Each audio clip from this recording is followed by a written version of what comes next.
The Atherstone Ball Game has one main rule: don't kill anybody. It's a rule that goes without saying in most sports, but in this case, you can see why it's probably necessary to have it in there somewhere.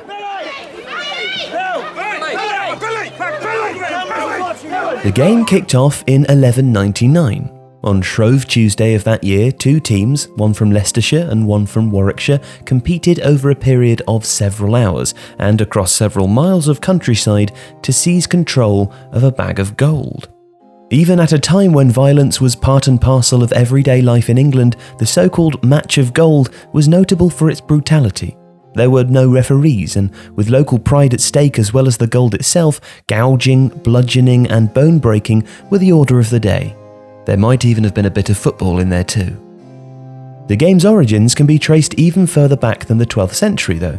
Medieval football, or mob football as it is sometimes known, has antecedents in similar games played in the ancient world. And going forwards in time, the evolution of medieval football can be tracked through various diverging branches, including Gaelic football, rugby, and of course, association football.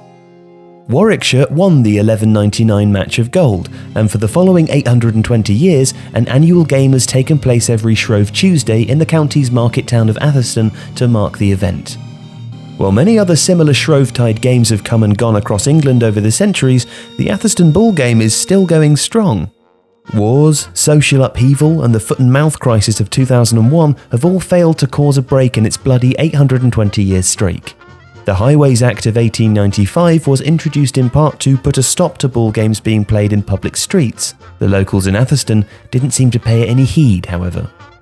It's become such a part of local identity that one former mayor has said, "The ball game is Atherstone. Without it, there is not a town." Now for many locals, the game is the highlight of the year, something they look forward to, train for, and take immense pride in. It's a connection with the past, and despite its adversarial nature, it brings the whole town together, even if that does mean many of them battering the living daylights out of each other.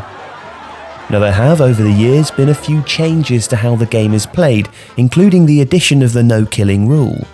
Instead of a bag of gold, a large leather ball is used nowadays. Because of the damage it sustains during the match, not to mention the bloodstains it usually ends up being spattered with, a new ball is custom made each year. Perhaps the biggest change to the game since its early medieval incarnation is that play is restricted to Atherstone's Long Street in an attempt to prevent the ball being thrown or kicked into the nearby Coventry Canal. The modern game begins at 3 p.m, with the ball being thrown from an upper window of Barclays Bank on Long Street. In recent times, the person who throws out the ball has been a specially invited guest of honour. In 2019, it was former Aston Villa manager Brian Little. The game lasts for 2 hours. In its early stages, it's relatively sedate, with the ball being lofted up and down the street by players, including children. There are also side games like prizes for getting hold of one of the ribbons attached to the ball at the beginning of play. But as the game heats up, it turns into a no-holds-barred mass brawl. After about an hour, factions start to form, with different groups duking it out for possession of the ball.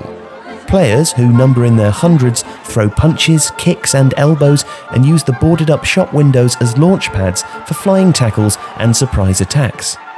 The local police look on in bemusement as the norms of the 21st century are momentarily put on hiatus in the name of something more primal, brutal and chaotic. In its final minutes, the game reaches fever pitch as the team in possession desperately battles to cling on, while their riled-up opponents do their best to prize the ball out of the scrum. And then, when the whistle blows at 5 o'clock, it's all over, and whoever is in possession of the ball wins. The crowds disperse, the shops are reopened, and the blood is washed from the pavement. The winner in 2019 was, for the 4th time, local Jonathan Slesser. Why does he compete? He told a reporter after the game, "It's the ball game, innit? It's what we're here for."